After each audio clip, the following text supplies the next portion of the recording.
Hey guys, I just want to do a little very short video on just share a little story I had on giving a few years back, and it was a vision. And we've been talking about spiritual gifts and visions, and I really believe most visions occur in our imagination, not with our eyes. We don't like see this or fall into a trance, but just like we can imagine, or just like we dream in our mind, I think that's how biblical visions most of the time operate. God speaks to me a lot of times in pictures or in movie kind of like little short clips.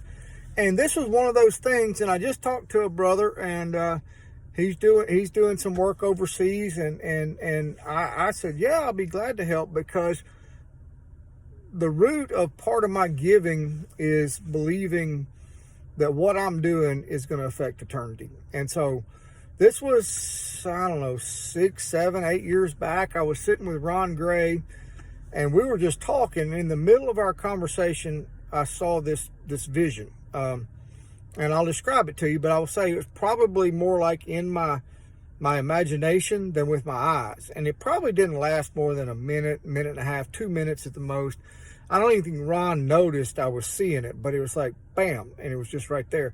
And what I saw was, it was like a room, and it was very white, and there was like little fog coming off the floor. And in my mind, I thought we were somewhere in heaven. And there was a line of people going from like right here by me, and then like an L, and all the way to the back of the room. And I would say it was 20, 25 people just looking at it, you know. And I looked at it, and I was like, I looked down the line, and I didn't recognize anybody. And they were like multinational. And the guy closest to me was, I don't know what he was, but he could have been like, he was Asian, Spanish, or Latin American-ish. I don't know. He had acne scars on his face. He was skinny, and he could have been from Cambodia. He could have been from Colombia. He could have been from, several different places, but he definitely was somebody I did not know. But I mean, his features were very defined. And I looked at him and I said, who are you? Who are y'all? And he said, oh, we're here because of you. And again, I'm thinking we're in heaven. And so there's a line of people, I guess we're going to say, thank you. I don't know. And I said, how? I said, I don't know who you are. He said, oh, we're here because of what you gave. And that was the end of it. But it struck me deep in the heart that although I can't do everything, I can support people that are doing things, and it can matter in eternity. And if I meet some people that said thank you, I'd be happy for it. That's not why I do it, but it certainly affected me with, when I asked the question, is this going to have an eternal consequence? If I feel like the answer is yes, I'm going to dig deep and support.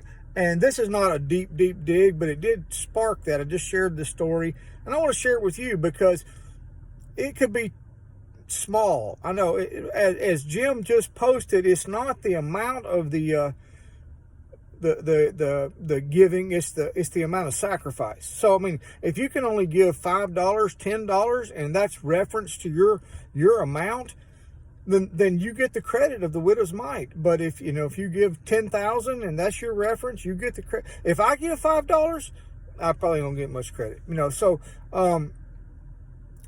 and I'm not saying I'm rich. I'm just saying that I live in America. I've had the blessings of a successful business. But don't think because you don't have much, it doesn't count much. It absolutely does. Anyway, I want to share this in line with what Jim said, and I want y'all to watch it. It's 4 minutes and 30 seconds. All right. Appreciate y'all.